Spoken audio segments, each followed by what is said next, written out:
ಶಿವಮೊಗ್ಗ ನಗರದ ಸೋಮಿನಕೊಪ್ಪದ ಎಂಎಎಂಇಎಸ್ ಸರ್ಕಾರಿ ಶಾಲೆ ಸುತ್ತಮುತ್ತ ಭಾರೀ ಪ್ರಮಾಣದಲ್ಲಿ ಬೆಳೆದಿದ್ದ ಪೊದೆ ಗಿಡಗಂಟೆಗಳನ್ನು ಜುಲೈ 13ರಂದು ಮಹಾನಗರ ಪಾಲಿಕೆ ಆಡಳಿತ ಜೆಸಿಬಿ ಮೂಲಕ ತೆರವುಗೊಳಿಸಿದೆ. ಕಳೆದ ಹಲವು ದಿನಗಳಿಂದ ಶಾಲೆಯ ಸುತ್ತಮುತ್ತಲಿನ ಪ್ರದೇಶದಲ್ಲಿ ಭಾರೀ ಪ್ರಮಾಣದ ಪೊದೆ ಗಿಡಗಂಟೆ ಬೆಳೆದು ನಿಂತಿತ್ತು. ಹುಳು ಹುಪ್ಪಟೆ ವಿಷಜಂತುಗಳ ಹಾವಳಿ ಹೆಚ್ಚಾಗಿತ್ತು.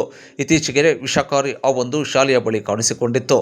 ಇದರಿಂದ ವಿದ್ಯಾರ್ಥಿಗಳು ರಸ್ತೆಯಲ್ಲಿ ಓಡಾಡಲು ಭಯಪಡುವಂತಾಗಿತ್ತು.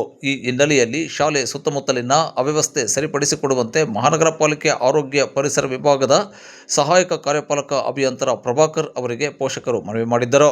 ಇದಕ್ಕೆ ತ್ವರಿತವಾಗಿ ಸ್ಪಂದಿಸಿದ ಪ್ರಭಾಕರ್ ಅವರು ಸೋಮವಾರ ಜೆಸಿಬಿ ಚಾಲಕ ಬಸವರಾಜ್ ಅವರ ಮೂಲಕ ಶಾಲೆ ಸುತ್ತಮುತ್ತಲೂ ಬೆಳೆದಿದ್ದ ಭಾರೀ ಪ್ರಮಾಣದ ಗಿಡಗಂಟೆ ಪೊದೆಗಳನ್ನು ತೆರವುಗೊಳಿಸಿಕೊಟ್ಟಿದ್ದಾರೆ.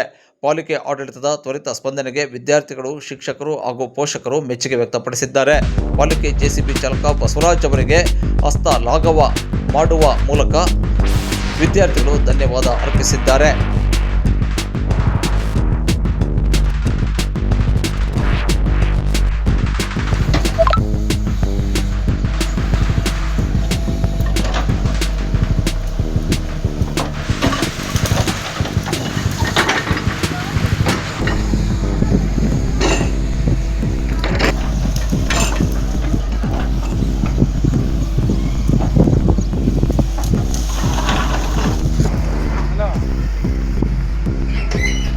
ಮೋಟರ್ ರೆಡಿ ಅಣ್ಣ, ಅದು ಮನೇಲಿ ಐತೆ.